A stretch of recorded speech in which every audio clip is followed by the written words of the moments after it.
All right, welcome back to Rapid Regeneration. I'm Dave Escamilla.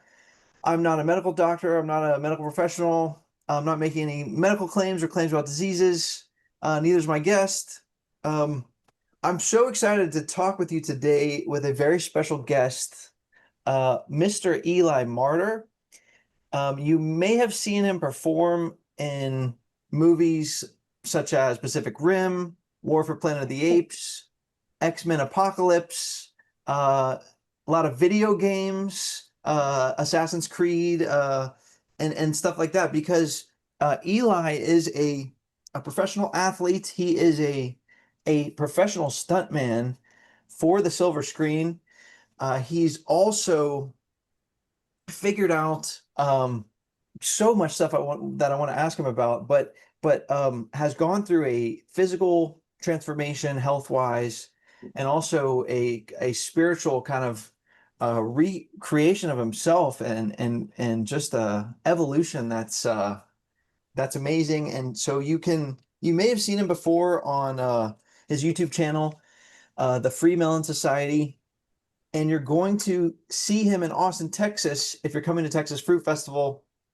He's one of our speakers at Texas Fruit Festival. Eli Martyr, thank you for having this conversation with us. Oh my God, you kidding me? No, of course, anytime, anytime. I'm always happy to do this, and I have a lot to be thankful for.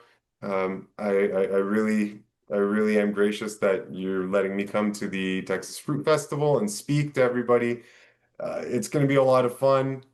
I've never been to Texas, and yeah, this is going to be a great experience for me. So, yeah, thank you so much for having me on. So, yeah, I'm looking forward to it, brother. Yeah, absolutely. And if you want Yeah. details, go to texasfruitfestival.com, or follow at Texas Fruit Festival to get the details. And if you want to come and hang out with Eli Martyr, so I think for the listener, who's listening to this, they see someone like Eli. He's got nice, smooth tan skin, and six pack, and you're all cut up, and you got your career working, and you got the whole package going. And so they think, Oh, you yeah, know, yeah. this person, he's smart, he's intelligent, well read, like this person's got it all figured out. But what the listener doesn't understand is, what you had to go through to get where you're at now, right? Starting, um, really, you've been super on the super health kick for like 10 years, but you got into it even, what, 16, 17 years ago, and your Yeah. whole life you suffered from, I mean, your upbringing, allergies, sinusitis, dry skin, autoimmune issues.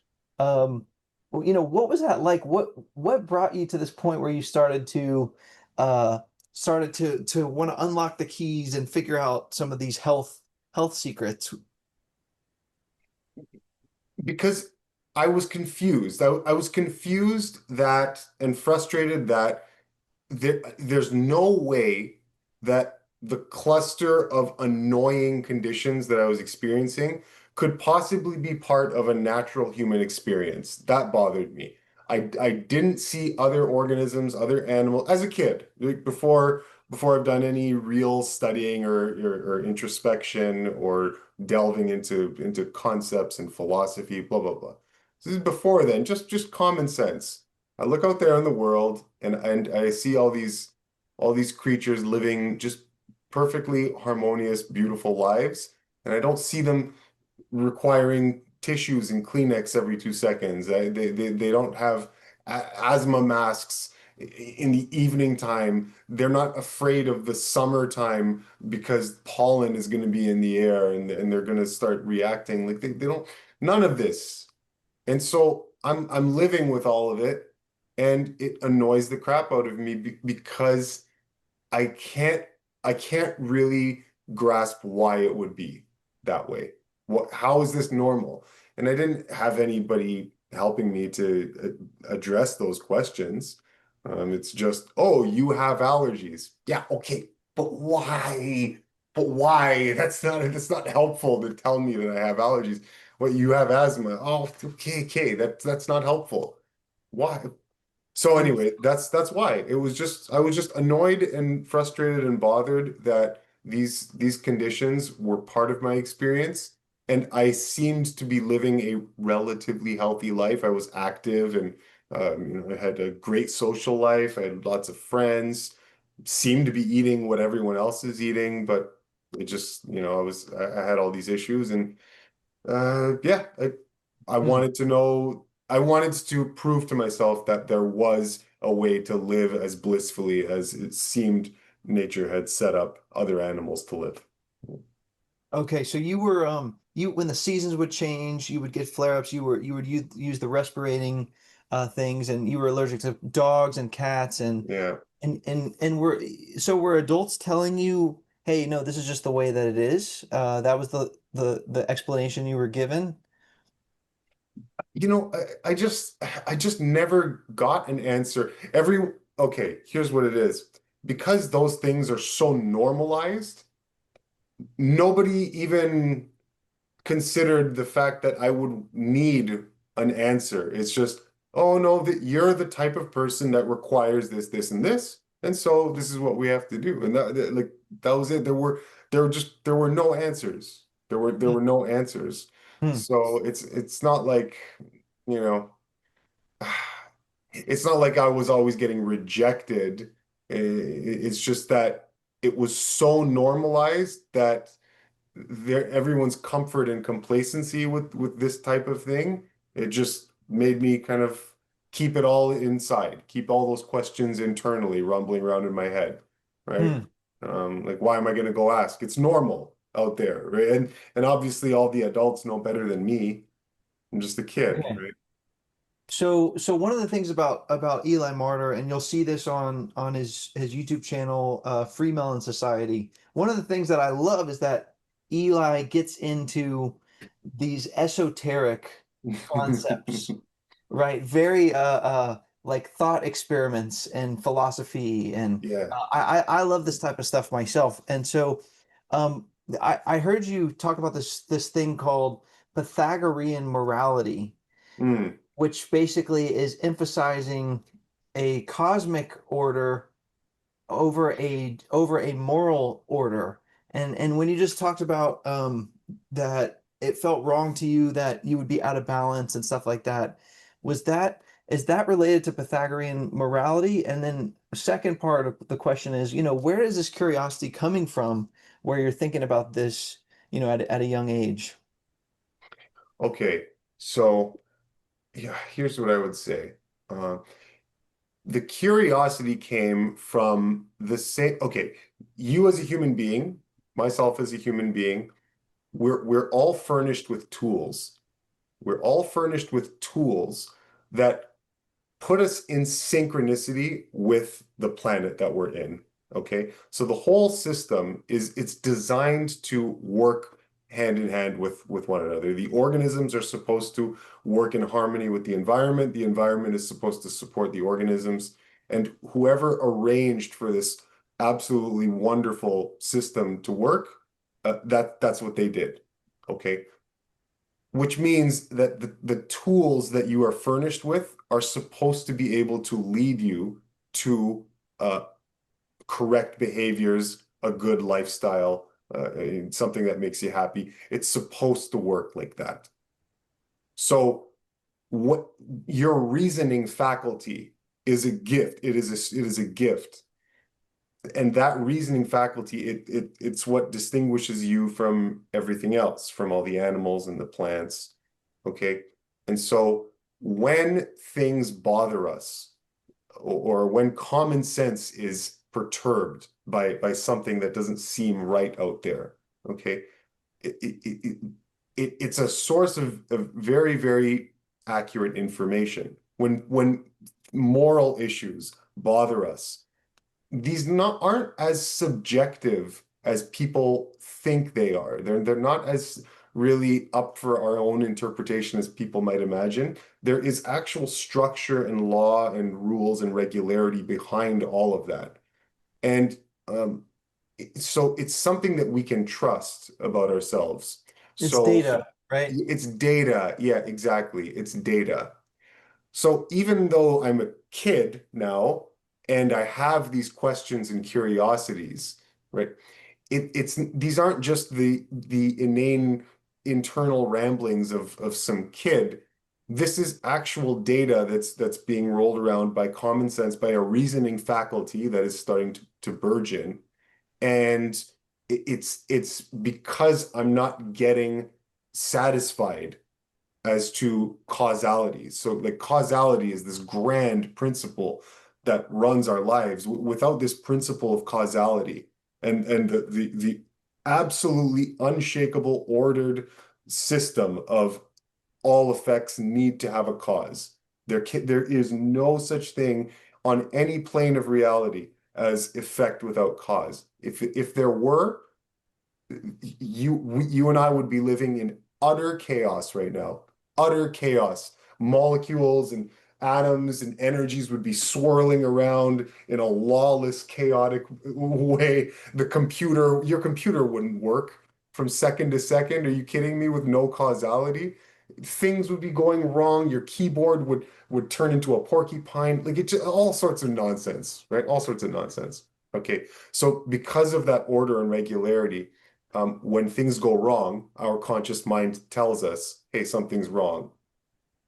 Now, I'm not going to get into this. Now, modernity says that this is all subjective, moral relativism, these rules don't exist, and they're leading you down the path of confusion, evil, deception. That's where all of that stuff, the stuff we don't like, it lies in that realm with that context, moral relativism. This is a recipe for disaster. Okay. All enlightened philosophers and sages of antiquity, all enlightened individuals, they start from the premise of objective reality of laws that govern the universe, whether energetic, thought, mental, intellectual. Okay. So anyway, this is a long-winded way So, of so you're, saying, sorry, go so, ahead. but so you're saying that that the just as there are laws of physics that are so dependable that there's equal dependability in the metaphysical realm, that there are these structures and these dynamics going on. Yes, that's what I'm leading up to. Yes, correct. Yeah, you got it. Just like there are physical laws like that govern the dynamics of what fluid mechanics, for example. So the laws that govern how water behaves. Okay, there are equally strict and binding laws that govern moral behavior and the consequences of moral action. Um, the thing that people don't think is regulated as strictly as something like fluid dynamics. No, it is. It is. It's just that we're not good at discerning those things, and so we just create some other explanation.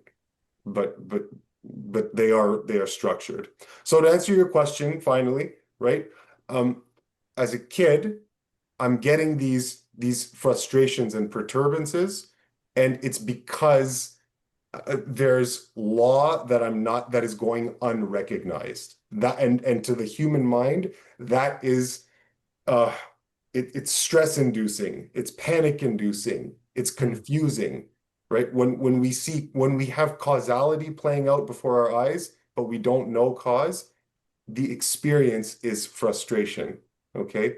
So and that's an accurate Hmm. source of information. And so that's where this starts. Okay. So as a kid, I couldn't express it like I'm expressing it now, but that's why I'm getting onto this path because I recognize at some level that there's causality behind everything. And I'm not there yet. I haven't recognized it. And in order for me to conduct my life accordingly, I need to understand reality and principles better so that I can make sense of what's happening to me.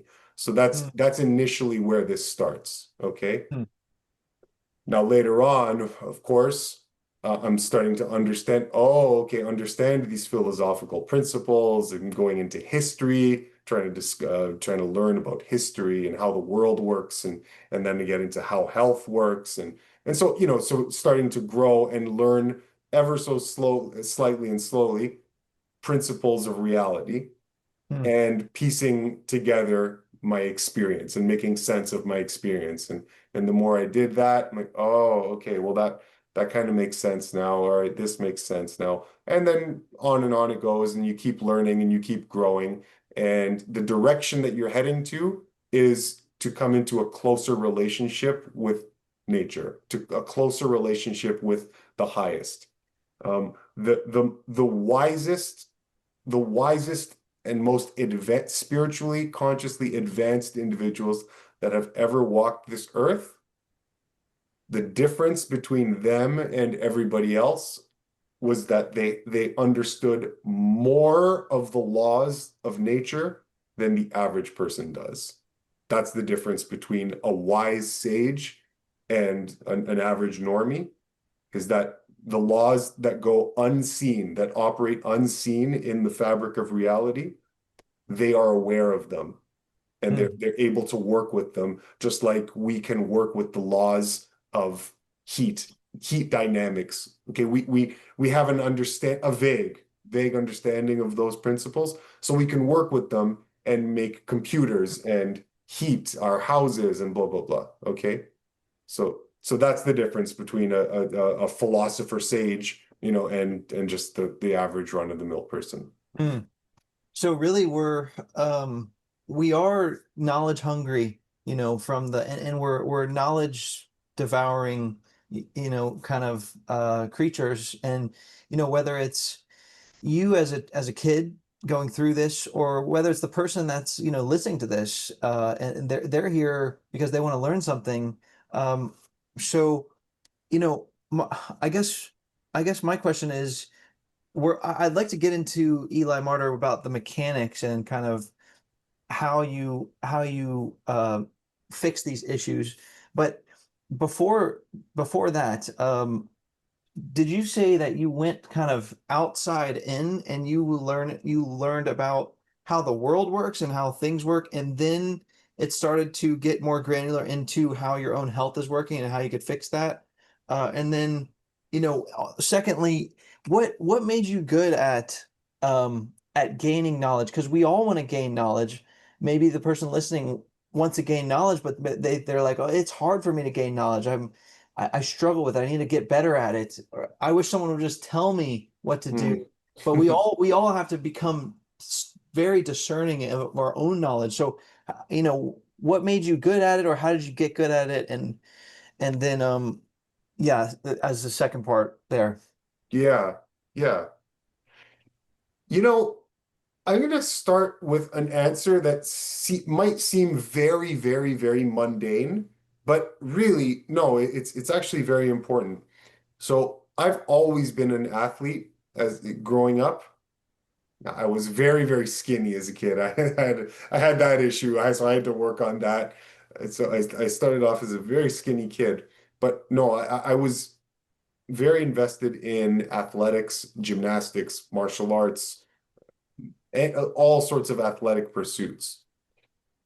One of the big advantages to being physically enabled is that it gives you a sense of discipline, right? And it puts your mind at least on the right foundation, that if anything that you can do to look after yourself, look after your body, look after your health, your ability to move, your ability to function physically in this realm.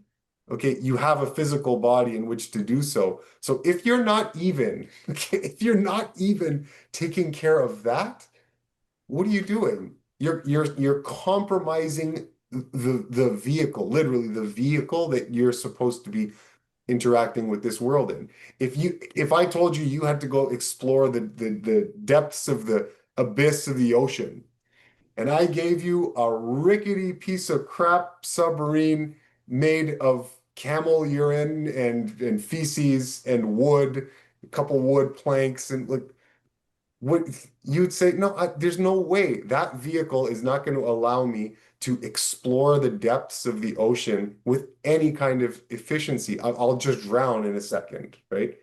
It's a vehicle. And you, as the conscious entity, go into the vehicle and you use the vehicle. If the vehicle is pristine order, you can do and see and experience amazing things down there in the ocean. But if your vehicle sucks, you know, you know how it is. Use your imagination, right? We know how that story goes. We have a physical vehicle, and if it's not in order, everything goes. See, that's the thing. This is why on my channel, I focus a lot on health and wellness because it is the foundation. It is the groundwork. It's ground zero on which you have to build everything. And if those things aren't in order, things like discipline, like what you're asking, a sense of discipline, a sense of being regimented, um, the the the character building nature of conquering and accomplishing things physically.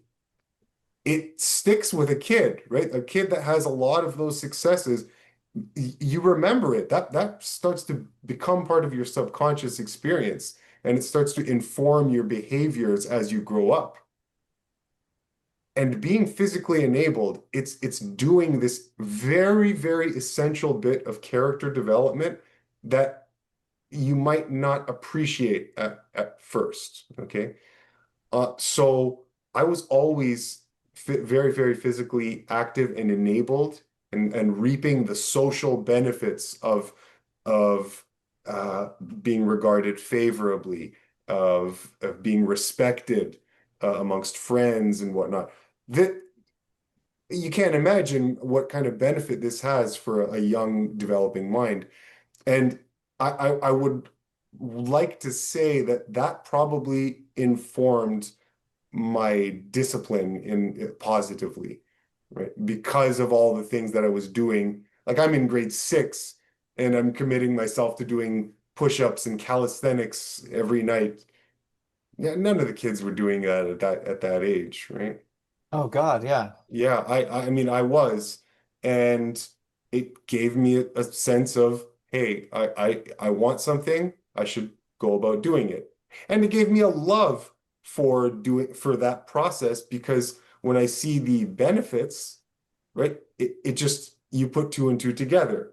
So at some point I noticed that I don't really know much about the world and I can't keep up with conversations when they drift into certain topics. That bothered me. So because I've already got this whole wealth of experience of conquering physical tasks, right? It's not that much of a stretch anymore to say, well, if I want to get smarter, I need to pick up some books and learn something. And when I finished my first book, several books, I was expanded a bit and I saw benefits. I saw positive benefits in my life from doing so. And then of course common sense takes over, that natural sense of reasoning that we have. Common sense takes over and it says, you should continue to do this if you want to keep enjoying the benefits. And so all I do is obey and say, all right, well, that's what we'll do, right? Wow. And so and were you learning about the again, were you learning about health or were you what brought you to the health? Were you learning about principles of how the outside world works and then it brought you into the how the body works, or how did you get into that? And then I want to figure out how you started to solve some of these issues.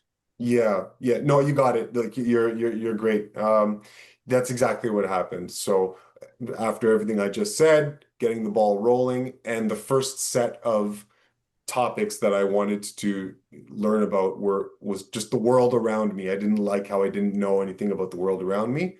And so with enough study on what's happening, who runs things, what's a bank, what do they do, what is their operation, what does this institution do, where does this come from, what all that. And so you can only do that for so long, and at some point you'll run up to the topic of health and health agency Pretty quickly. You probably run into it pretty pretty quickly. quickly. Yeah, pretty damn quickly, right? Yeah, yeah. Medicine. What is medicine? Where do these things come from? What is a drug? What all these topics. So you start to go down the rabbit hole. That's a very overused expression, I guess, nowadays. But yeah, I started to delve deeply into that. And I think the most important things that I started to uncover were what is obfuscated from discussions in health. Then it was like, oh, why don't we hear about this? Why? Okay, I did kinesiology in university. I graduated with a degree in kinesiology. Why have I never heard of some of these principles that I was learning in books? Right? Where is this in the course material? I learned I did I loved my program. I had a lot of fun with it. All my learning was done after I graduated. And during the reading I was doing, like the pleasure reading that I was doing was all it was all nonfiction stuff. I gave up. Like I don't read novels. I gave that up when I was a kid. Like I started reading. Everything I was reading was study material. Like since I started reading, basically. And anyway, so yeah, all of my real education was done out of school. Almost all of it. Yeah. Okay, because you were learning in your kinesiology program, you were learning about anatomy and physiology, but you weren't learning about detox, about the concept of toxemia, Yeah. the terrain model or any of these kind of concepts. No, no, no, no. Oh no, you silly man. No, no, no.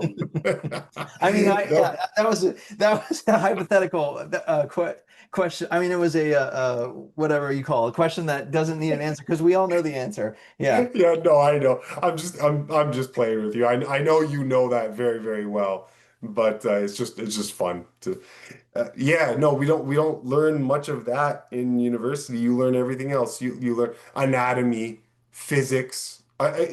Physics was one of my favorite courses. Loved physics because that was giving me an idea of what's operating behind the phenomenon. Why is it that why is it that when I drag a rock, a big rock, right, it's easier to pull it than push it? Why is that? That kind of stuff fascinated me. Okay, so I loved physics, got a great mark in the course. It probably had nothing to do with me dating the assistant teacher, but that's different, right?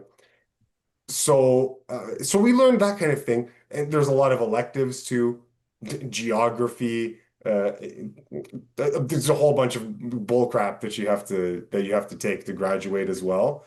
So those subjects are whatever. Statistics. I mean, what am I doing? What am I doing in a statistics course? Like, give me a break. So there are a lot of courses like that, but yeah, for the most part, you're learning about the body, about the main mechanics, a lot of anatomy, neuro, and some biochemistry, uh, um, neurology, how the brain works, and at least the theories of how the brain works. Okay.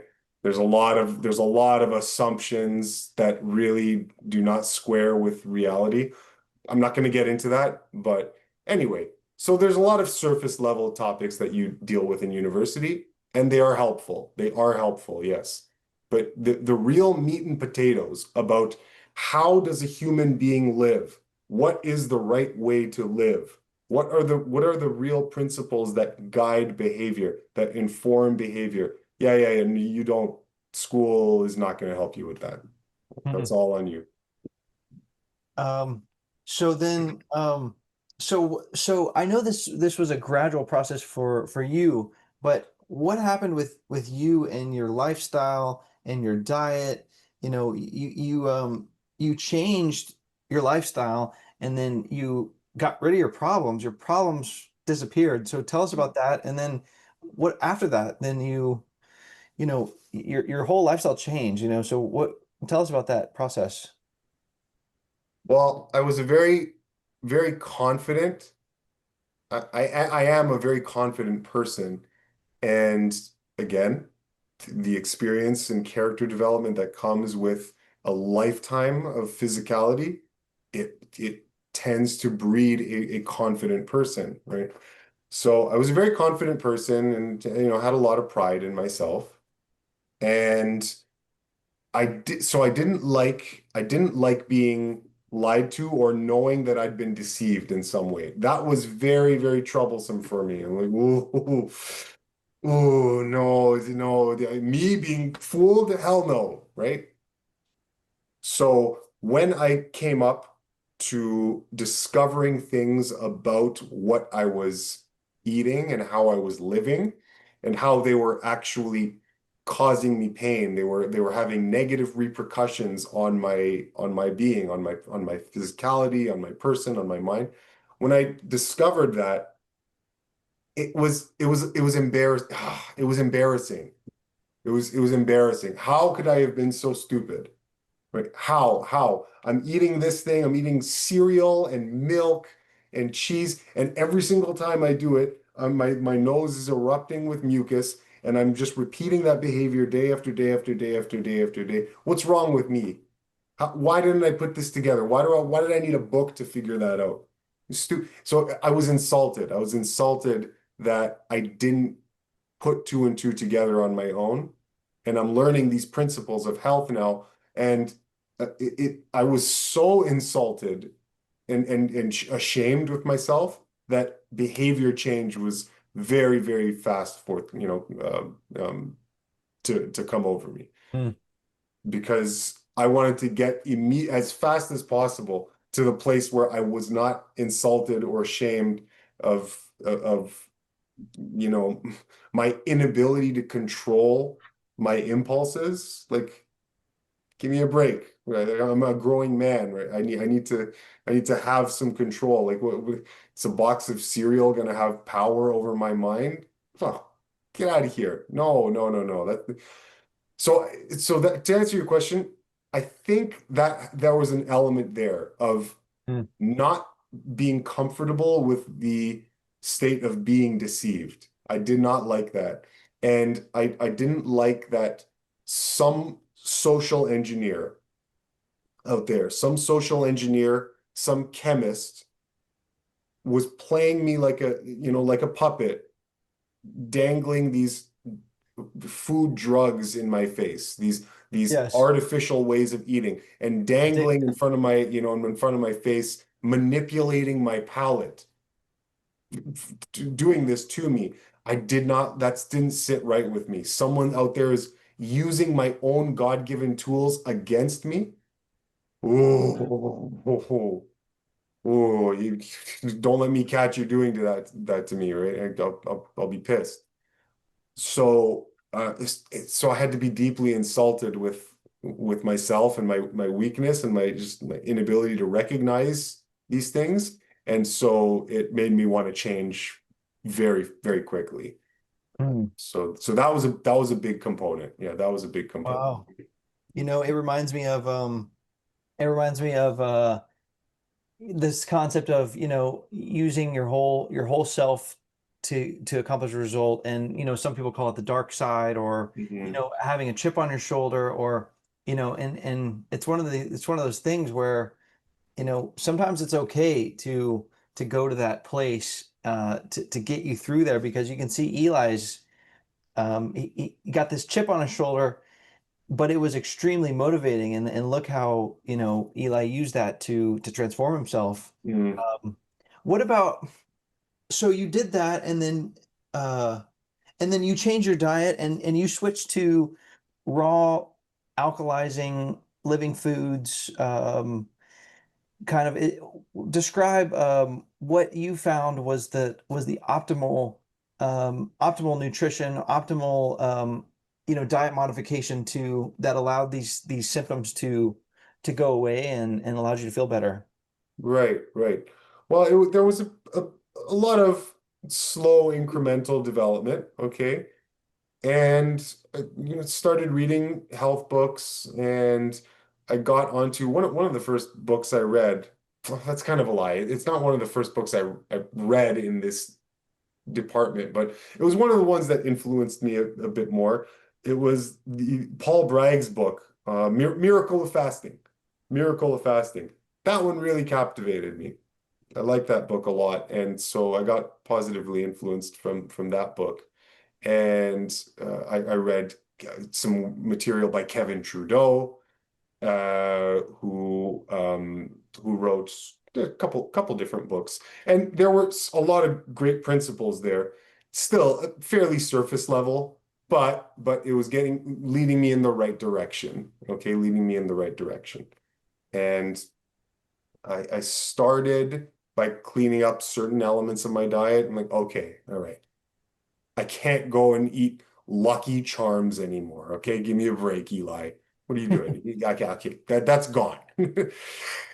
I got rid of bread products.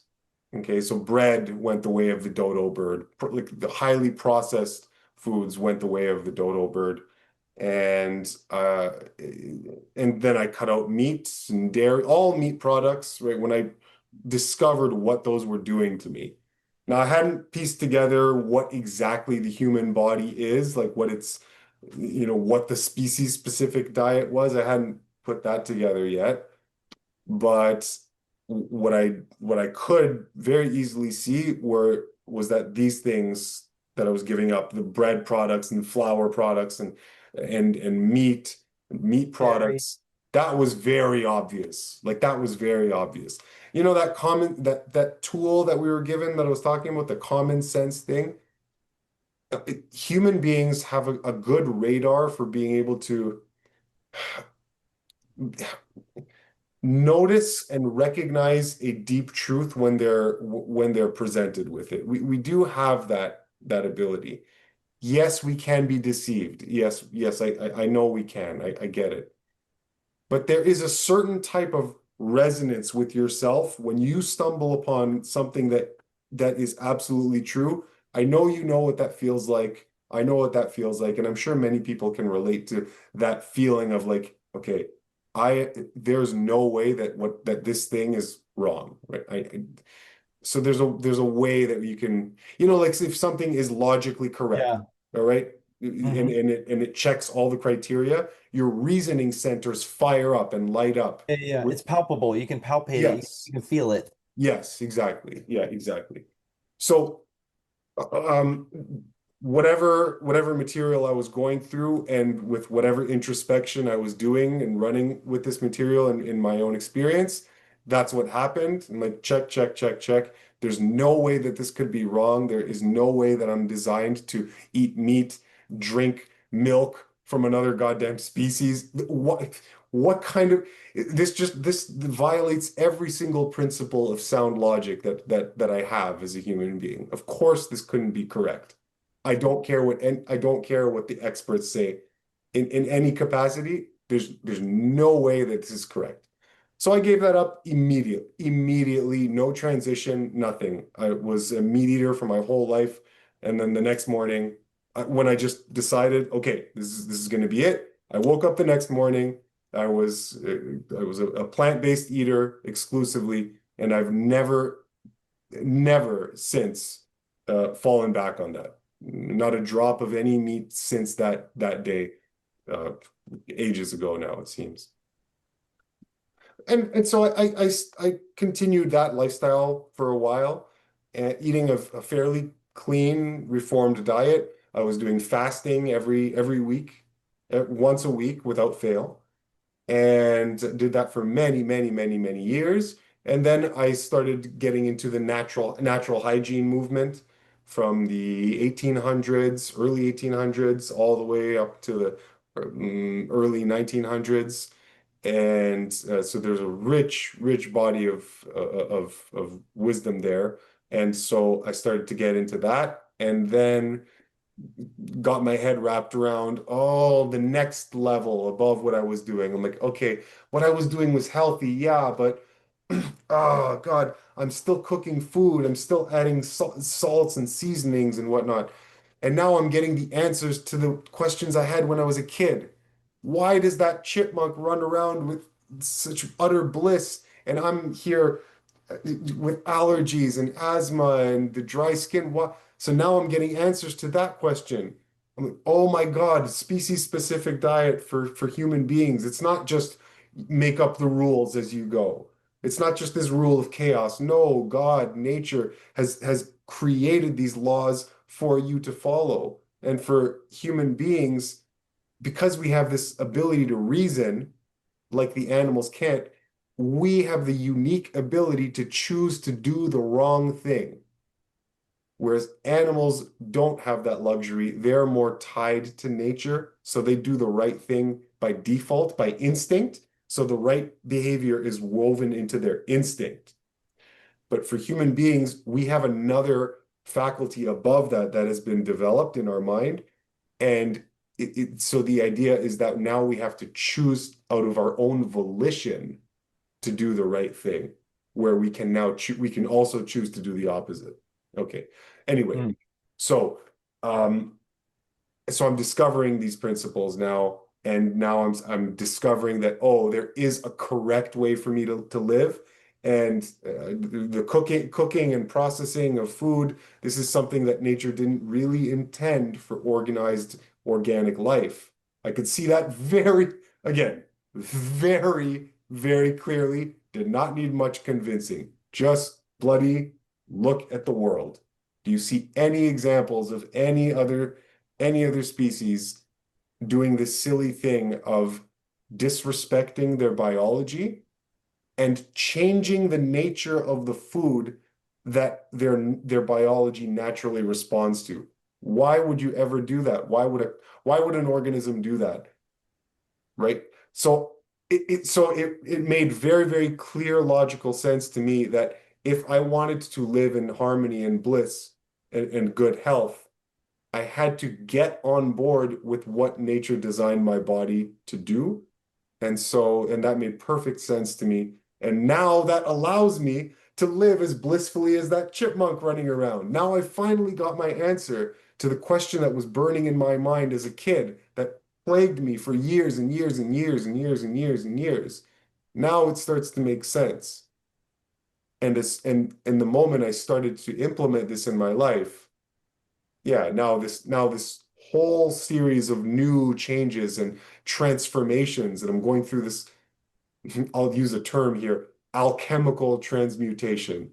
It's just a term for the original art, the original body of knowledge. Okay, the subject of all subjects used to be called the royal art way back in our past, way back in antiquity. It's the science of life. Okay, think of it that way. Alchemy. It's the subject that modern chemistry is based off of, but modern chemistry is just it's very closed and myopic. It only looks at one particular branch of alchemy, whereas original alchemy would have encompassed all sorts of energetic transformations, those of the mind, those of the spirit, those of energy, blah blah blah blah blah, on and on and on it goes. So anyway, so now I'm experiencing these changes in my life when I make these fundamental changes in terms of what I'm eating and how I'm living. And now this whole next evolution of my development is taking place. Mm. Yeah. Wow. So you asked the question, which is, why would we create all these unnatural foods that are not, the natural foods that we eat? And, I was thinking about it when you asked it, why would humans do this? Humans are a funny species. I mean, Yeah. boredom, um, just to be frivolous, for no reason at all, just to mess around, uh, just to see what we can get away with, because it tastes interesting or different. It's like humans are just so so. Michael, so what about, I was talking to a friend of mine and I was talking to him about the same thing and he was like, I get it. When I walk through a forest and I see fruit trees and I understand, like I get it that fruit is the Yeah. food that's designed most to be a partner with human because it's just there. Mhm. It's just we're symbiotic in that way, fruit and humans. Yeah. But he's like, I'm still gonna go eat Taco Bell. Like, Yeah. Yeah, so of course. so so what would you say to the person who's like, they're listening to Eli and they're like, man, Eli is so right. He is 1,000% right. But they're like, you know what? Eli's a stud. He's gonna go all the way and he's gonna like crush it with the diet and everything. But I'm not gonna go for it. I don't think I have the volition, a word you said earlier. I don't Yeah. have the willpower or what would you say to that person, who's out there? Oh, there's a lot of okay, there's a lot of things you could say to help and be constructive. There's a lot you could say. One thing I could say to really like if I wanted to really be shocking and just use the hammer approach and drive straight into their heart, right? If I wanted to use that approach, I could just flat out say, one of the reasons that you have this question is because drugs are powerful. I could very easily just cap it at that. And then naturally they'd ask me back, what do you mean drugs are powerful? I'm not on drugs. And I would say, oh, you're not? Right? Like, no, I'm not on drugs. I'm like, really? Shit, tell me about your diet. And then they'll tell me about their diet. I'm like, yeah, like I said, drugs are powerful. And they'll be, yeah, but what do you mean? And so now I can describe to them what that means. And what that means is that just like drugs, see, this is the thing.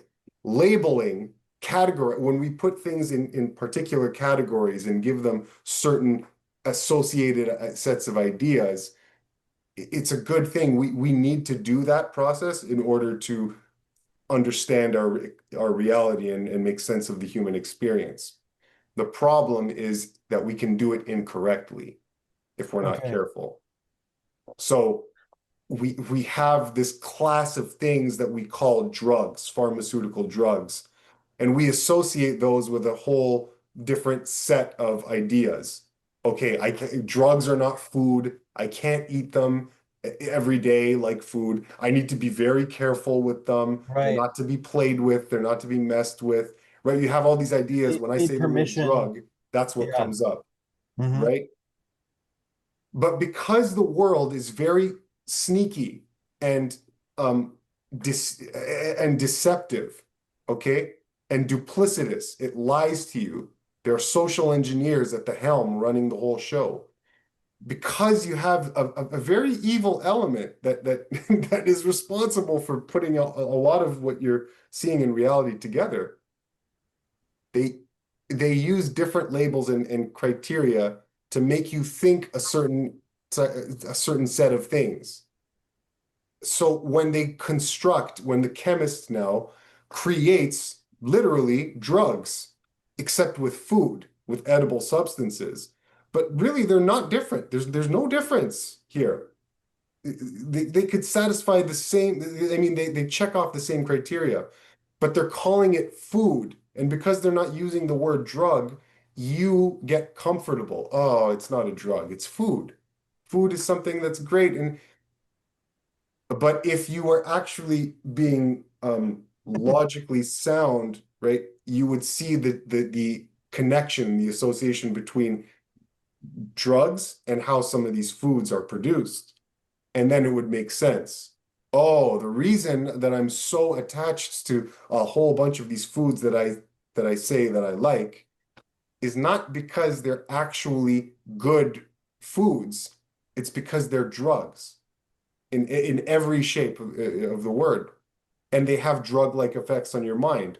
So so now I'm talking to this person now, and they're hearing this, and they're starting to get an idea. I'm like, oh, that's interesting. I never really thought about it like that, right? And then I would tell them, yeah, so you already know the answers to your own questions. You just needed me to draw it out, but you know the answers. I can tell you, you know exactly what a drug addict looks like. We've had enough experience that we have an idea of how badly in the hole a drug addict can be. And you know very well, just like I do, that if you continue to appease a drug addict with his drug of choice, will they ever get better? Will their mind ever heal? Will they ever have this tension, this mental tension go away if you keep indulging? And the person I'm speaking to will say, well, no, it doesn't work. I'm like, yeah, you got it. Yeah, that's right. If I keep giving the cigarette addict cigarettes, never going to heal. And his decision making will be impaired for life, if he doesn't give up those cigarettes. That's the only way to heal his mind and his nervous system and his body. Same thing with the alcoholic, same thing with the opium addict, same thing with, and now I can get into all the food drugs as well. Same thing with the salt addict, same thing with the sugar addict, same thing with the processed oil addicts, right? Because these have very similar drug-like effects. Why are they drug-like effects? Because the drug is a concentration or collection or aggregation of certain food chemicals, or I'll just say organic chemicals, whether they're food or not. The industry doesn't care. But organic chemicals that nature never intended to go together as food. All right. You could classify a drug like that, right? A drug representing a certain concentration of, or addition of, or compound of natural chemicals that Mother Nature had no intention of any organic being consuming for food, right? Mother Nature probably knew ahead of time that certain chemical combinations are way too stimulating for the palate that she designed. And they were only supposed to be taken in the exact proportions that she prepared them for you. Like Mother Nature took care of all this eating business for you already. You're not supposed to use your intellectual, reasonable human mind. Go and think that you are God and change the nature of the foods out there and mess around with them like you're some sort of deity in a lab. No, that's nature's job to take care of that responsibility, not yours. Yours is just to obey. Okay. So now when we get into this human thing of creating all these food-like substances, we have this whole restaurant industry that only exists because food drugs exist.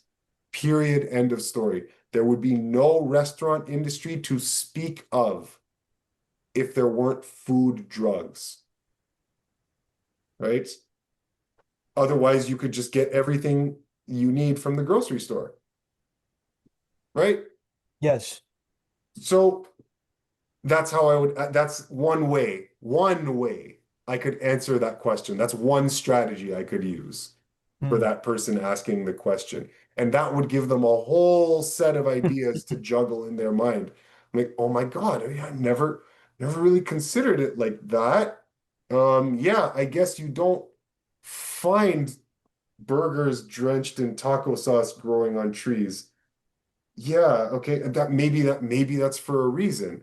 I don't see any other animals eating those taco drenched burgers. So am I on drugs? What? So it gets them thinking, right? It gets them thinking. Yeah. Yeah, because we all don't want to be on drugs. We don't want to be Yes. addicted. And Yes. that's a universal thing. We've all gotten on board with that. But then Hmm. it's the definitions and how we categorize and define things. Yeah. It gets muddy over here, and you're reframing it. And no offense, Taco Bell, uh, but we've read the ingredients, so we know Yeah. what's in there. Um, Yeah. so we're talking with Eli Martyr from Free Melon Society. Um, Eli is a stunt man. So This is so fascinating to me. So, when Eli's not performing stunts in movies, he's sitting in the break room reading about, how metaphysics works and the world works. So Eli is a high performance individual, I would say. And so my question to you is, um, is that motivation for someone out there, the listener, if they look at someone like Eli and they're like, wow, this person is how old are you now, Eli? I'm 42. 42. Like Forty-two. if you look at movies and images of Eli. Eli's in phenomenal shape. He's extremely athletic. He's doing all this stuff. So you're able to perform at this high level. Your career's rocking. Is your diet and your lifestyle, is that causing you to be able to perform at a as somewhat superhuman level and have more longevity? Is this motivation for someone out there listening and they think, I want I want some of that for me too. Right, right. You know, uh, I'll use a little bit of a video game analogy. This is a bit of the nerd coming out, okay, that usually I would conceal from public awareness, but for the sake of it right now, you're a very cool guy. I think I'll abandon that for now. Let's use a video game analogy. Okay, So yeah. if there are Call of Duty fans out there, Call of Duty players who've ever played that game, okay, if I say the word perks, it might cue up some a memory. When you're playing a video game, okay, when you're playing a video game, if you do a certain set of tasks correctly, the video game rewards you with perks. All right, we'll just call them Okay. perks or upgrades or whatever. Mm, And it just allows you some sort of advantage. So your character some sort of advantage in playing the game. So if it's a game where you have to shoot people, right, like Call of Duty, if you do something correctly or you accomplish some task, they'll give you a perk, and now the gun that you're using has a laser scope, so it's easier to shoot people. Okay, a perk. yes. So now with my career, I would still be able to be working in my career, but the difference with me adopting this lifestyle and all of the behavior changes that come along with this lifestyle and all of the physiological, mental, emotional changes, the difference is that I could have still been working in the industry had I changed nothing, but now I do it with this massive laundry list of perks that makes the job a lot more blissful for Mm, me than it might the average person. Okay? So I'm I'm yes. I'm I'm a stuntman operating with all these physical perks that other stunt performers may not necessarily have. What do I mean by that? Uh, we were talking about it before we started rolling. I've been on set for years and years and years. I see high performing athletes. I work with very high performing athletes all the time, day in, day out, all the time. Almost all of them require energy drinks and coffees and pick-me-ups, and they've got like Tylenols and painkillers in their bag as defaults. That always confused me. I've never even the thought of never even dawned on me to ever have a painkiller in my stunt bag. I'm like, for what? Um, they require all these things in order to make it through a day on set, and a day on set can be I don't know people who have 15 done hours. any work. It can be long bloody hours, right? Like we're talking long hours, and sometimes those shifts you need to be on like for the whole shift.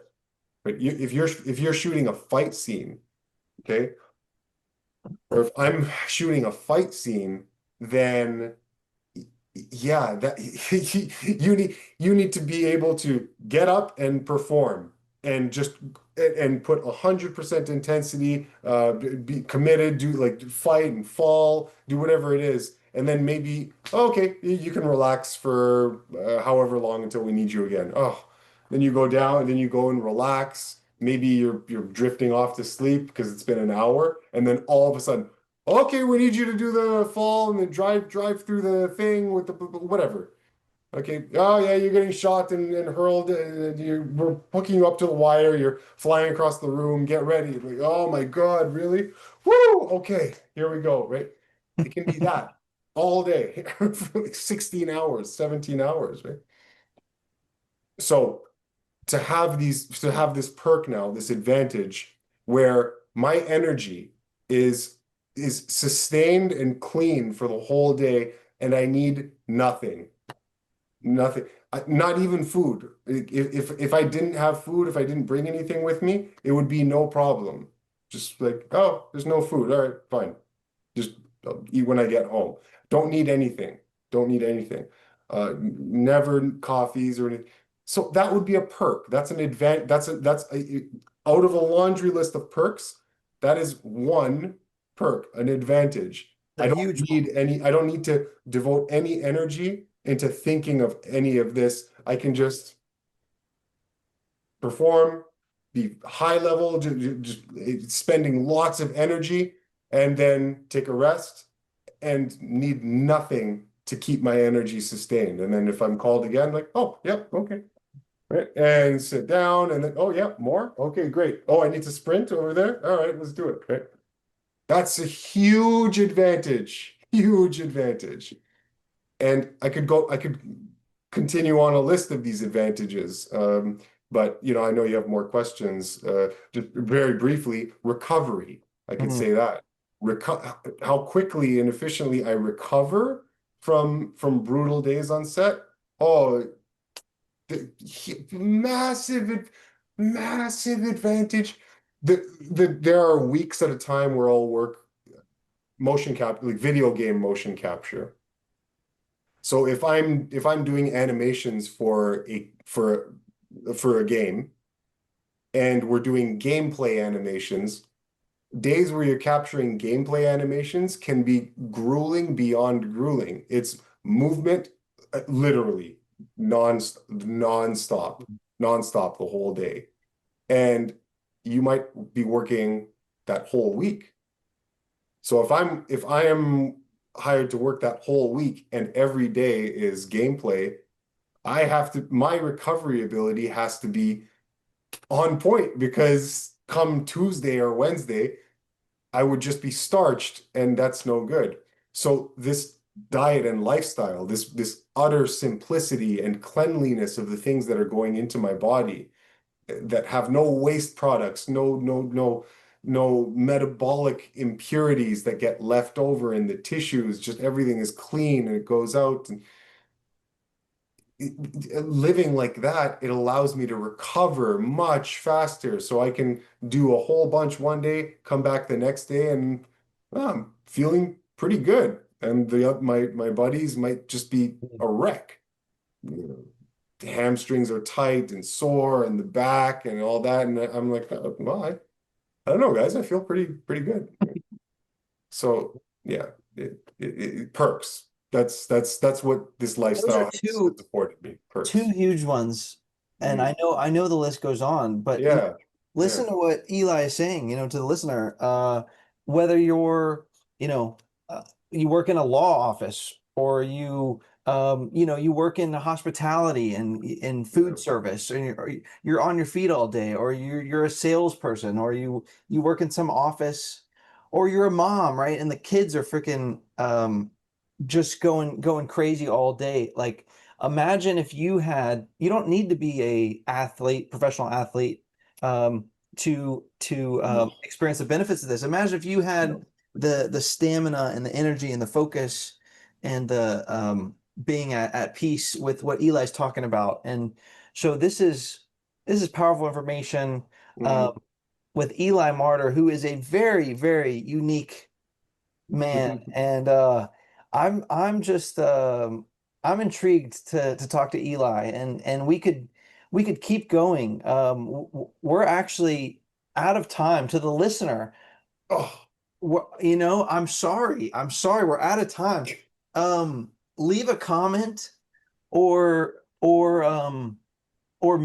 send me a message or send Eli a message. Free Melon Society. I'm at Rapid Regeneration. Let me know if you want to see a part two with Eli because I feel like we I could go on for days, right? yeah, I mean, this is Yeah. it's intriguing stuff, and Eli's a special individual and Oh, an inspiration for people. And if you want to learn more as well, Eli is going to be doing a very special talk um at Texas Fruit Festival. Get all the details at texasfruitfestival.com in Austin, which is going to be at the end of September 2025. If that's already happened, look at the website for details on 2026, and God willing, if we do another one. But Eli, what are you before we jump off here, mhm. what are you most excited about coming down to Texas Fruit Festival? Oh, I mean everything. There's the novelty for one thing. I haven't really traveled much in the States at all, to be honest. Very, very limited experience traveling in the States. So that's one thing. Texas has always appealed to me, and believe it or not, I had a lot of friends move out there from Canada, from Toronto. I live in Toronto during COVID, the Yep. COVID thing. It moved I met a him. lot I of met people. him when they Yeah, moved I here. mean, yeah, yeah, yeah, a whole bunch of Torontonians and other Canadians. So that's one thing. But the other is these fruit festivals. I mean, I applaud your efforts with all my heart. These types of events, they are so special. They're so unique. They bring together. There's just a type and quality of mind that an event like this attracts, and Yeah.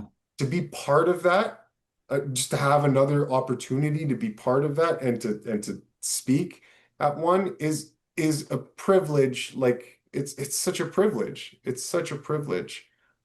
I will be, for your audience, so you've got to feel for where I'm coming from, the type of context that I'm coming from, if you've been Yeah. listening to The this, right? depth. So you Yeah. guys have an idea. Now, that is the context and the background, like that type of philosophical approach to the topic that I'm going to be covering at the fruit festival, which is fitness. It's going to be on strength development, principles that you have to know how to conduct it in the actual way that is in line with physiological law, right? That's going to be my subject. So we're going to teach you something about exercise and physiology, and yeah, I hope you guys enjoy. So that's what I'm going to be talking about at the festival.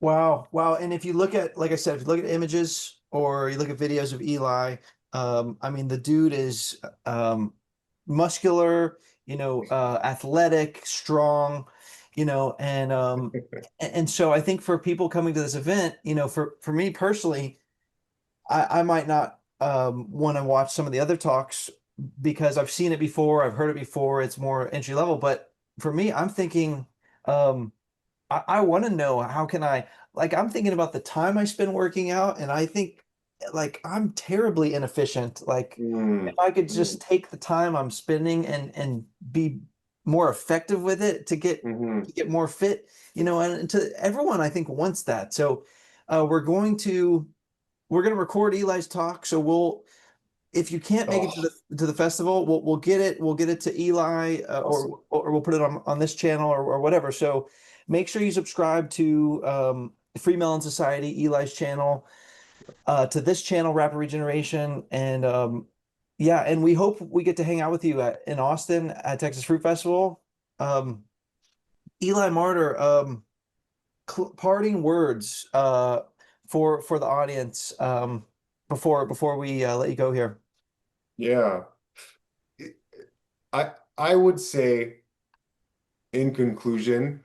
there's, hmm, I'll say the same thing that I had a consultation just the other night, and I talked about this, and I think I'm going to say something similar to what I said in this consultation. Uh, I think that the world has taught us and conditioned us to have a fantastic lack of respect for the body.